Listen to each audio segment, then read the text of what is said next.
It's only worth it if you work for it. I won't stop till they hear me now. I won't stop till I wear the crown.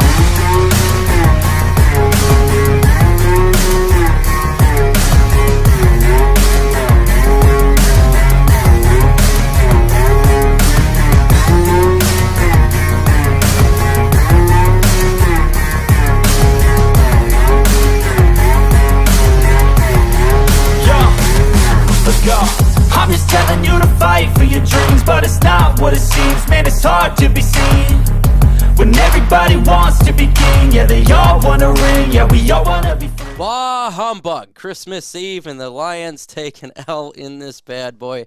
And we're doing a post-game show here with my guy, Dan the Man. What's going on, Dan? Just getting ready to celebrate Christmas tomorrow and celebrate the Rams losing to Denver to give us the number 3 overall pick.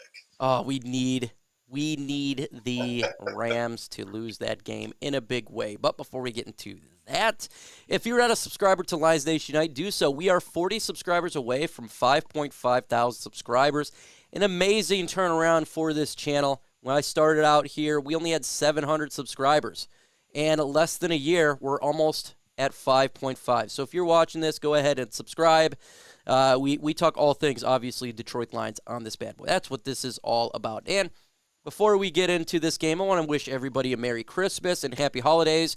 Regardless about game, there's more important things in life, and spending time with your family, spending time hanging out around the holidays. And we got a massive storm over here. Did you guys get hit too there, Dan? Oh, yeah. It's blizzard time down here in the southwest Michigan. For about 48 hours now. Yeah, the snow's been doing nothing but coming down. Bad luck for me. My snowblower stopped working yesterday. And come on, man. Like all the times you can stop working, it's got to be right meow. Terrible, terrible time for that to happen. Okay, let's go ahead and get in the game. Comment, folks, in the comment section. I only see 1-2 comments. Come on, guys. Comment. Let's get in there. I know you're unhappy. Well, let's get after it. What did you take away from this game, Dan? What's your biggest takeaway? I get probably like everybody watching this right now, everybody's disappointed. We wanted to win. We wanted to be in the playoffs at the end of the day. But the other side of that, we've gone 2 months being the hottest team in all the NFL. We were down. We were ready to have, a down game, and that's what it was today. Panthers saw something schematically. They made some adjustments going into this game. And they found a hole with our run defense and kept exploiting it. Yeah, I think the name of this game, run defense. It was not – I've never seen anything like this. Folks, this run defense we got abused physically in this game. Like, these guys need to go see some help after that, because we're talking about – 320 yards rushing on the Lions defense. 43 carries for 320 yards, 7.4 average, 3 touchdowns. Whew, that's terrible. That is terrible. I don't know what was going on there. Aaron Glenn, the defense, but I can't say it's all Aaron Glenn, because you know what I also saw, Dan? I'm sure you saw this. The tackling today was awful. Missed tackle. Everybody was doing a missed tackle. Did they have too much eggnog last night? Possible. But what? They walked into a buzzsaw. Dan. I think you're right, Mike. I think they ran into just the wrong team at the right time. They came up. They kept hitting us up the middle, and then with pulling guards out wide, we just didn't have answers for it. Okudah, among other people, kept lunging, leaving their feet, trying to initiate tackles instead of just running through the running backs. I mean, Okudah wasn't the only person. You saw a lot of the linebackers overcommit and over-pursue into gaps. Then Carolina, to their credit, exploited it and kept doing it. Maybe it was the cold weather. Maybe it's nobody wanted to get physical and hit in the cold weather. Whatever it was, this just was not our day. It's definitely not our day. 100%. This was a cold weather game. I thought they would be fine. Apparently, I was incorrect there. They were not fine at all. They got abused for sure in this game. And now when you think of teams, every team goes through a game, folks, where they just get destroyed. It's any given Sunday one team's have it all in, and the other team is not thinking of it. And I think that's what happened here, is one team was all in the Carolina Panthers. They were fighting for their lives, and the Detroit Lions were they left it out off the plane. They were not thinking fully, and we got dominated. Do I think this is the type of Detroit Lions that we are going for the rest of this? No, I don't think this is what it is. This is not a team that is like this. This is an aberration, I think. Every team plays bad. Everybody has a bad game. Everybody comes out there one of these games and they just fail, and it was an absolute fail for the Lions in this game. It was all around. Defensively, I got to say the offense, did they make mistakes? That fumble, that was terrible there between Frank Ragnow and Jared Goff. What did you see there? Miscommunication, obviously, with Frank and Goff. It looks like they just mistimed it. Goff started leaving center and pulling out to hand the ball off a little bit sooner than the ball got there. I mean, is that on Ragnow? Is that on Goff? I'd have to see it again. But we made one turnover today. Unfortunately, we could never get back into the game because not to beat a dead horse, but the run defense just could not stop the run of Carolina. So that turnover by us in the red zone just got magnified. If we score there, do I think we would ultimately stop Carolina on the next drive? Not the way we played throughout the game. No, I don't think. I think it definitely mattered. Turnovers matter, but at the same time, the defense was just doing absolutely no favors for the Lions offense, and they just couldn't make stop. Run, and everybody was playing bad. Everybody. I was not a fan of Dan Campbell keeping Jared Goff in the game with the last 2 minutes down, 17 points, with him getting smashed with no timeouts. I was, especially the last minute, last 58 seconds, I'm sitting here and I'm wondering, okay, you got 2 more games to go. Jared Goff gets up wobbly. Why is he still in the game down 17 points? I did not like that. I thought that was a bad decision by Dan Campbell, because if you hurt Jared Goff, if he can't play the next 2 weeks, you're done. It's over. Sudfeld's not going to come in here and win you games. What do you think of that decision? Maybe you think differently from me, but that was my personal opinion. No, I mean, I agree with you. I mean, the drive prior to that final one, okay, I get it. You're trying to score. Yeah. If you can get an onside kick, you're trying to stay alive. But that final drive, there's under a minute left. I think when Goff starts taking shots, what's the point? I mean, even if you score, are you going to get another onside kick? Are you going to score and then get another onside kick to kick a field goal? I'd say the chances of that are probably not very high. But like you said, at some point, Campbell has to be able to step up and say, okay, today's lost. What do I have to do to start making sure we're in our best position for Chicago and then Green Bay? Because, I do believe that last game of the year is going to be for the playoffs. I think we'll beat Chicago. And then, who do we get out of Green Bay? Is it going to be a team still trying to get in the playoffs, or a team who just wants to be spoilers? So we need Goff and everybody ready for these final 2. We lose him, we're done. I 100% agree. I think I like the next 2 games. That last game is going to be for the playoffs. And if you got Sudfeld in there because Jared Goff got injured on a no-nonsense play, that would be extremely irritating to me, to say the least. And I'm not going to – a lot of people were saying Jared Goff is terrible in this game. Folks, it was not Jared Goff the reason we lost this game. I'm hard on a lot of people. I'm hard on a lot of players. Jared Goff was not the reason we lost this game. Defense played terrible. It was a whole team failure, but 90% of it was defense. And the offensive line, they did not play well. Apparently they were drunk last night. Apparently they had too much eggnog. The offensive line was, especially at the end, Taylor Decker was getting beat. What was going on with the offensive line? What happened to him? Well, let's start with Decker, because I've given him a lot of praise over the last 2 months or whatever this winning streak of ours has been over, because he has played, in my opinion, the best football of his career during that stretch. But today with Burns just was abusing him, and who knows what happened, but When Burns got past him and blew by him on the first sack, I think maybe that emotionally and mentally rattled Decker a little bit, which led to the second one. But after that first one, Decker just never recovered. Ragnow, I think we all understand he's playing hurt. Some of their other interior pressure. Yeah. I think they just beat up on our guards. Yeah, the offensive line, they had their worst game, I think, this year that they've ever had. Bad game to have your worst performance. Taylor Decker came out and did not look good. Taylor Decker, I don't know what happened to him. I don't know. But he didn't play good. He got beat, and Jared Goff took the beating. The Detroit Lions could not run the football at all. Why couldn't they run the football?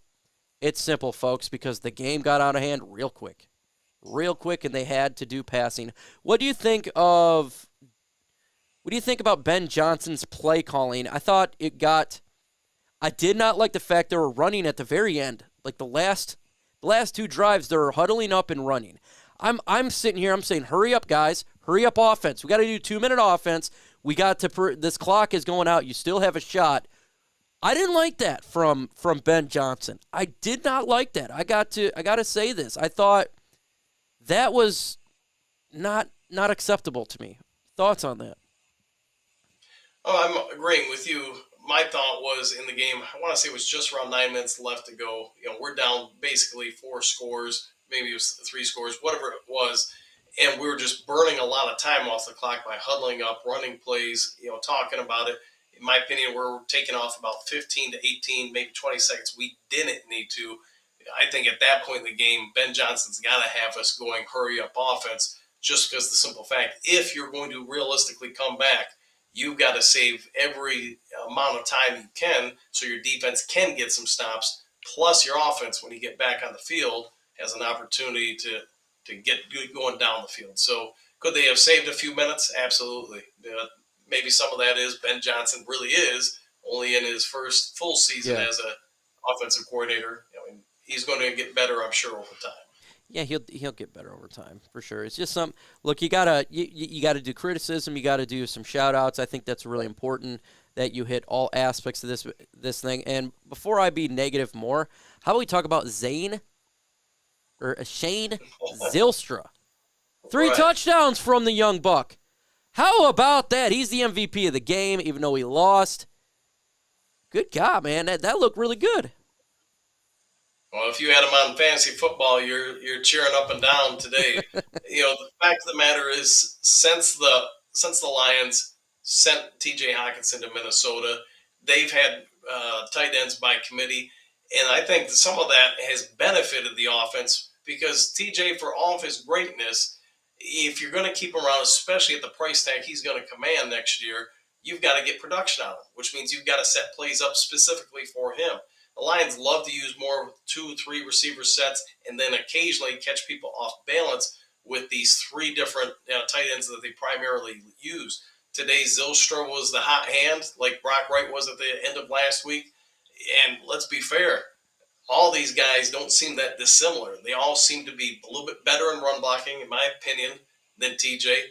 And they make it harder on defensive coordinators. Who are you going to pick up? Because none of them are primary reads nor receivers, so they kind of almost get forgotten in coverage. Again, Christmas Eve. I want to say Merry Christmas and Happy Holidays to you guys.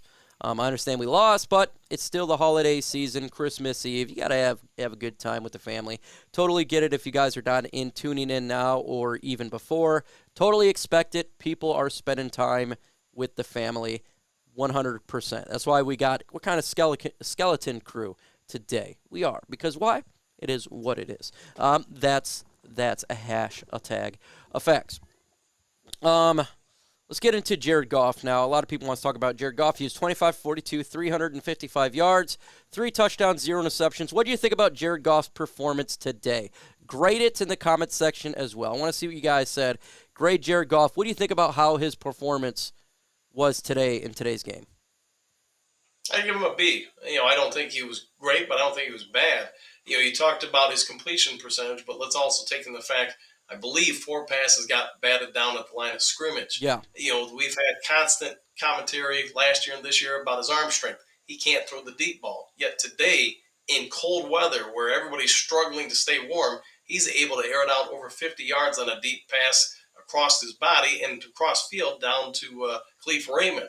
And this is 2-3 straight weeks in a row. You can think of shots he's taken downfield 45 or more yards. Yep. So, unless we're going to set up pass plays for him to gun it 60 to 80 yards down the field, I think his arm strength should no longer be really a question mark. I'd say a B as well. A lot of people were upset when I was live streaming about Jared Goff. I'm like, man, it's not really his fault.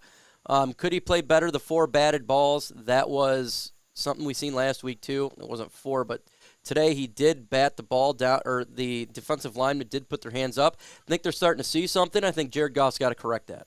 I think he's got to understand, okay, something's going on here. Now, with 2 weeks, these batted balls down, maybe you got to throw it a little bit higher. Maybe you got to move around the pockets, something, because we can't continue to have that happen.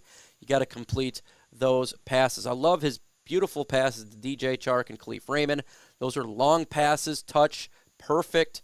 Got to give a shout-out to him on those. A lot of people said he can't throw the deep pass. He showed that he can't actually do the deep pass. Him and DJ Chark are starting to get on the same page. At this point, I'm getting close to saying that we should re-sign DJ Chark. I wanted to wait till all of these things are down. Bear Down says Goofy ads. Is Cheek says, I can't control that. I got no control over it, man. But if you don't like ads, you can always upgrade on YouTube. I think it's YouTube Premium. I think you pay like $10 a month or something like that, and it removes all the ads on there. I'm not sure. Correct me if I'm wrong. But it's something that you can do there if you don't like the ads. But I'm getting close to saying DJ Chark should get re-signed. He's still got 2 more games, but him and Goff are starting to get on a connection there. Even though we lost, what do you think about Goff and DJ Chark? I'm with you in that. I would say this: at the end of the season, I'd probably want to have a medical staff really do a deep dive into that ankle. Is it going to pop up again every year, or is that thing legitimately healed? Because if they say it is healed, the way he is progressing and getting better throughout this season, let's not forget he's a former Pro Bowler. I think about having him out there with St. Brown and then J-Mo next year. I mean, that's a lot of speed from those two. St. Brown may not be the fastest receiver, but his quickness is off the chart. So if he clears medical and they say, hey, we've got no issues with him, I'd be all for him. It's nothing against Josh Reynolds, but I like the idea of those 3 out there versus Josh Reynolds with St. Brown and Jameson Williams. Just an FYI, watching the San Francisco game, San Francisco just scored a touchdown. So if the Commanders lose today, nothing has changed. The Lions could take the L, and it doesn't hurt our playoff spot. All it does is means we didn't jump. We're just still at the same spot. So the Detroit Lions, it's looking like this, and I think San Francisco does win. That nothing really changed today with that L. I think that's the best outcome. With the loss, sucks, but best outcome that everybody else is losing too, that we need to. So that is really good. Yeah, smash that like button for sure. Paul Geider in the chat saying do it. Smash that like button. And for sure. So good San Francisco 7-0 really helps the Lions out. Yeah, I'm starting to like DJ Chark. I want to see 2 more games of him in the connection, but looking good. It's really nice to see. And I'm really happy for DJ Chark because we needed that. Jameson Williams has seen that in the chat. You've seen him. I couldn't see. I had bad visuals on my TV. The picture wasn't as good as normal, and I don't know what was going on, but I didn't see him. I didn't see at all him on the field. You said you've seen him on the field. We got to get him involved at this point, especially when you got to get quick touchdowns. Why aren't we having him do some of these deep passes? At this point, this is the 4th week. We got to do that now. We got to get Jameson Williams involved at this point. I agree. I mean, unless the coaches are seeing something in practice that obviously you and I and everybody else can't see, there's got to be a reason why he's not surpassing some of these guys. Who are they going to knock out of the rotation? That I don't know. But a kid with his home run potential needs to get on the field. You need to find a way schematically, play design or whatever to get him out there and let him do his thing. Because the more he develops, the stronger this offense gets. Next week, obviously, we're home. It's going to be on turf. If you want a spot for him to shine in a game, we absolutely have to have. I think that's got to be it. So he's had a month to develop. He's had a month Yep. for that knee to kind of come around. He's had a month more of practices. It's now or never for this season come next week. I agree. At this point, okay, Ben Johnson, let's start to get Jameson Williams involved. And we're going back to Ford Field on Sunday. It's a good opportunity, and it's not like the Bears' defense is that good. So I think the Lions have an opportunity to really put up some points there and get Jameson Williams involved. It's time to get him involved. I've seen people talking about the linebackers. They played awful today. This was by far the worst performance I've seen by the LBs all day. And this is why I've been talking about we need to pick up and sign a freaking stud linebacker like a Roquan Smith, and we need to draft a linebacker. I appreciate what some of these guys has done this year. Alex Anzalone, I think he's playing above his normal, but we need to upgrade this position in a big way. We absolutely do. The linebackers get an F. I'm going to give them if I could go below F, an F minus, I would. They played god-awful today, Dan. I mean, do you remember any of them making a play? That'd No. be the question I'd put to everybody watching. And that's the problem. As much as Carolina ran the ball, there were opportunities to be had. But unfortunately for us, just nobody was able to come through. Rodriguez, I seem to remember having one or two where he kind of helped out, but that was about it. Anzalone might as well not have been out there. And if he didn't have the blonde hair flowing around, I probably wouldn't have known he was out there. And that's part of the problem. In a game like this, smash mouth for the majority of it, your linebackers need to come up and own it. This was an eye-opener. If you are a fan of linebackers like I am, it is an eye-opener that this position must get upgraded. If you want to take that next step as a defense next year, we got to do that, bad boy. We got to upgrade that position. Free agency in the draft, and we got money to do so. So we're going to do grades. I give them an F. What's your grade for them? How about not applicable? Because Not I applicable. don't remember them even playing. We'll go with F though. But yeah, Terrible. they were impactful today. Lions secondary, I thought played bad. Jeff Okudah. Yeah. I've been praising him all year, but the last 2 weeks he's not been looking good. I don't know what's going on with Okudah, but he played bad today. This is his I think this is his worst performance all year. And he's had, like last week was really bad. He got exposed. But $2 super chat by Kamal's Corner. 2 words, Lamar Jackson. Where are you going? Hold on. What thing? Well, you just got to give me a couple minutes here. Got to shut the door, guys. I'm live streaming. So I'm going to get Jeff Okudah. Played bad. I got kids bugging me right now. Secondary, I'm giving the secondary a D here. And it would be an F, but it was so bad from the defensive line that it also hit the secondary. But I'm going to give it a D. Did not like anything. I didn't even see Kirby Joseph's name in there. I seen Melifonwu out there lost. Deshaun Elliott not being in the lineup, I think, really hurt our secondary. I think he means a lot more to this defense than maybe even I thought. They look lost. He's the captain. What do you think about the secondary? What grade do you give it? What do you guys grade the secondary in the comment section? I'll go ahead and give them an F. But like you and I have talked about prior to this is 3 weeks in a row where I think they've just got lit up. Minnesota, we gave Cousins over 400 yards passing. Last week, we actually made Zach Wilson look palatable. I mean, he didn't do horrible against us. And obviously, earlier this week, he did nothing. So whatever we did to fix certain things earlier in the season, to mask some of the issues there, teams seem to have found a way around that, and now we've got a counterpunch. And if we don't do it with these last 2 games, obviously we're in real trouble. Paul Grinder, $5 supers. Thank you so much, Paul. He says, hey, Mike, why do you think they did not target Jameson Williams today? I couldn't tell you. I don't know. If you're watching the stream, I was asking, where's Chamo? Like, we're down. You need big plays. Where's Jameson Williams? They're doing it to Khalif Raymond. They're doing it to DJ Chark. Where is Jameson Williams? This is what he's good at. 0 targets. I don't know, but we need to see more from our 12th overall pick at this point. I want to see more from him. This is 4 weeks. I couldn't tell you. I don't know. And I think that Ben Johnson's got to figure this out. Him, Jared Goff, and Jamison Williams need to get together, need to figure this thing out. Got to get this man involved. This is why we drafted. It's why we traded up in the draft. Okay, so you got to get him involved. Defensive line. Let's grade the defensive line. I'm giving this straight F. This was the worst performance they had. Bugs, personal foul. I'm sitting here, I'm like, Bugs, what are you doing, man? Up in your feelings. You're trying to make a stop. They didn't sack at all. No quarterback. The offensive line absolutely owned the defensive line. The holes were huge. The holes were giant. The defensive line came up with a massive F today.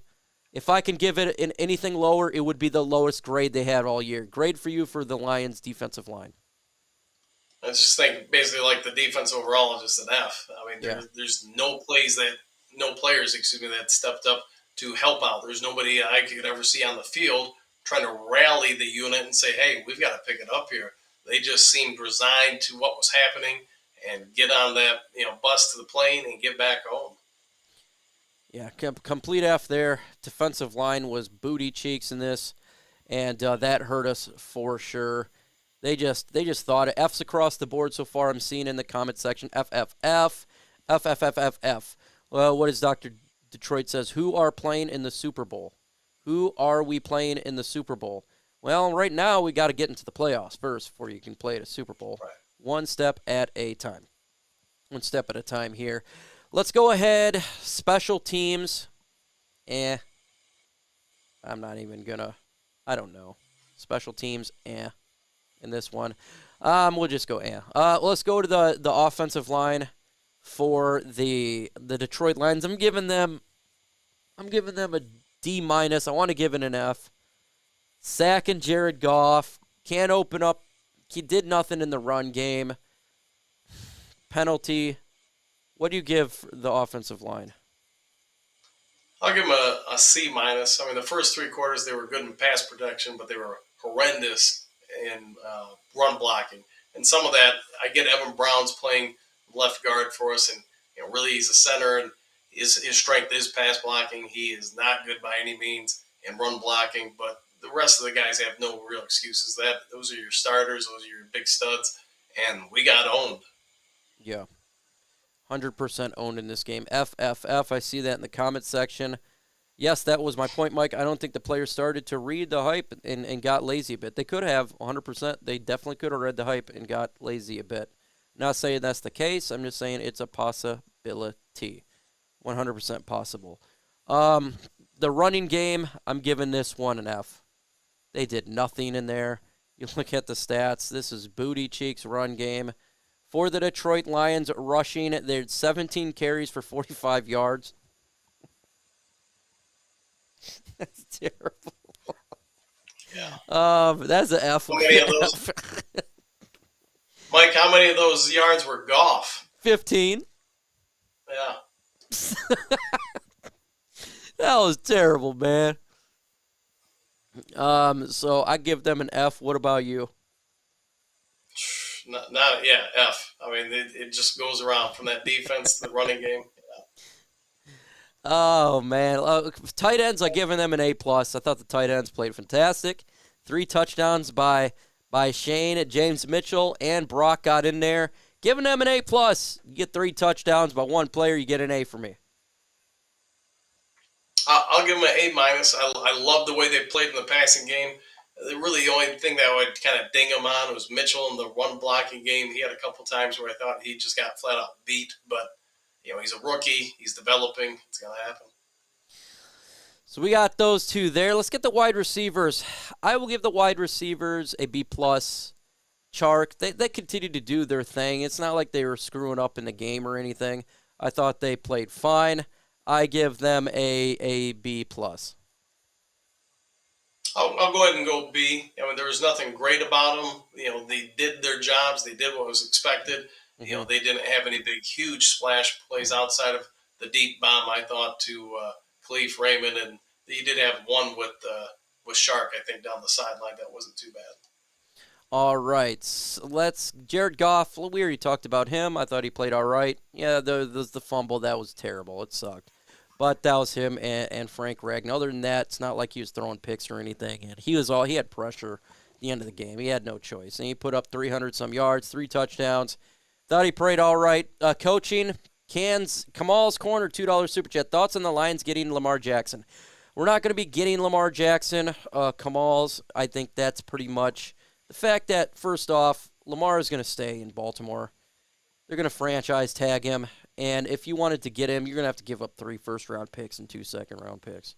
Lions are not doing that. I don't see that. I don't. That's way too much money. You can't do it. And I'm not willing to give up 3 first-round picks and 2 second-round picks for him. We need a lot of help defensively at this point. I think that was clear in this game. 100% clear in this game. I'll go to coaching. In this a D-. I was not happy with the coaching. Keeping Jared Goff at the end of the game to get hit, I thought was dumb. The huddling with 10 minutes left in the game, thought was dumb. Running the football with 10 minutes left in the game, I thought was dumb. I didn't like that. I'm sitting here watching, and I'm saying, please, huddle up, man. Or it's not huddle up. Why are you huddling up? Sorry. Why are you huddling up? Like, what are you doing? Get somehow Jamison Williams involved. And it didn't happen. So what's your grade for the coaching? I'll go C-. I'll go with a lot of the reasons you did, but also right before halftime when we punted away on 4th and inches. I mean, you are gambling man, Dan, Motor City Dan Campbell, and you decided to punt on 4th and inches where your defense is struggling to stop them. Your offense has actually been decent today, not great. You have an opportunity to keep the offense on the field and chip into that lead before the half. I was really surprised by that one. The huddling and everything else, yeah, I agree with you. But that call there by Dan Campbell, the man who loves to go for it on 4th down, I was stunned. Mark, there was bad coaching. Jared Goff's getting hit. There's 56 seconds left in the game. He got hit 3 straight times. The game's over. They're up by 17. You got 2 games to go. Why is he in there taking these hits? He got up limping. That is a bad coaching decision to keep him in there. He should have been pulled. You got to protect your quarterback, man. And this dude was getting teed off on. The last thing you need is Jared Goff to get injured, break a freaking rib for a meaningless point, and you got to face Chicago at home to continue this play, to try attempt to make the playoffs. If you lose Jared Goff, he takes a hit, he breaks a rib, he can't play, and we lose the game in Chicago, that was terrible. That's terrible. That was a terrible decision. That's on coaching. There's nothing that Jared Goff can do about that. You got to pull that. Okay? You can't. That was stupid. A coach with any common sense at that point say, you know what? The game's over. We got to pull some of these starters who's going to be playing on Sunday versus the Bears because for us to win, this game's over. 56 seconds left in the game. Got to pull them. We got to protect our starters at this point. There's nothing wrong with that. Okay? He's getting hit. It's not like he's standing in the pocket and is free. He was getting hit. He was getting hit. He was getting hit. He was getting hit. It's like, okay, enough of that. Like, I don't want to see him out. I didn't like that. That's on coaching. It really is. I don't want to see that. The one player on this team that can't go out is Jared Goff. Regardless if you like him or not, if he gets knocked out of the game for next week, you're done. Like, I'm sorry, but our backup quarterback, Sudfeld's not going to, he's going to go into Green Bay and beat them, and he's not going to beat the Chicago Bears. I don't have faith that he can do that. That's the one player you can't replace right now is Jared Goff. Whether you like him or not, the downgrade from Goff to Sudfeld is giant. Like it's a downgrade. So and that's on the coaching. And again, not hurrying up with that offense was on coaching. Ben Johnson, you got to understand that. Oh, come on, man. Almost got a touchdown, 2nd and goal. I'm watching the game there. So that's on coaching. Not everything. You're 100% right that the players got to play. I agree with you. I mean, it's not the coaching's fault that they didn't tackle on defense. Absolutely not the coaching's fault that Taylor Decker whiffed multiple times for Jared Goff to get hit. It's not the coaching's fault that Jeff Okudah was terrible in this game. It's not the coaching's fault on a lot of those things. Absolutely not. Not his fault. So I agree with you on that front. But we got to be better than that. With that said, folks, I appreciate everybody hanging out. This was going to be a skeleton crew postgame show because I got to go to a Christmas party. And my wife and kids were just looking at me, and they say, we got to go. So, Dan, man, what do you got to say while we close this bad boy out? Hey, just hope everybody goes have a great holiday tomorrow. Whatever you do, stay safe, stay warm. And, hey, let's all cheer on Denver to beat the Rams. Man, I agree with you 100%. We got to watch the Denver game. Hopefully Denver wins. Let's go. We got to get the Denver game to watch them win for sure. It's not over, folks. Everybody's losing that we needed to lose. The Commanders are losing. We got to make sure the Commanders lose. Commanders lose. Nothing changed from seeding. We're still the 9th seed and all of that. I appreciate everybody hanging out. Have a Merry Christmas. More like I understand it sucks that we lose, but have a Merry Christmas, guys. Have a happy holidays. Enjoy the time with the family. If you got time off, get it done. That's what it's all about. Make sure you subscribe to Dan the Man, Get Her Done, and subscribe to LNU, Get Her Done, and have a great time with the family. With that said, folks, adios. I feel nauseous, believe me. Never had a lot of shit come easy. Had to work hard, struggle just to be me. Had to rise up just so they could see me. Did what I had to do just to feed me. And what was left over I put towards my dreaming. But the only thing in life that has meaning are the things you gotta work for, believe me. Take into your hands a plan. Your own hands can land your own brand. And damn, I feel like no one takes accountability. They want the credibility, convincingly unwilling to put in the hours it takes to get some power. Don't be f***ing sour. Take a cold shower. Scream until you're louder. Work until you're prouder. And f*** all the doubters, they're just your downers. I swear to God they all let me down. I always fought just to wear the crown. I'm off at these fucking clowns who were all taught they deserve an ounce. It's only worth it if you work for it.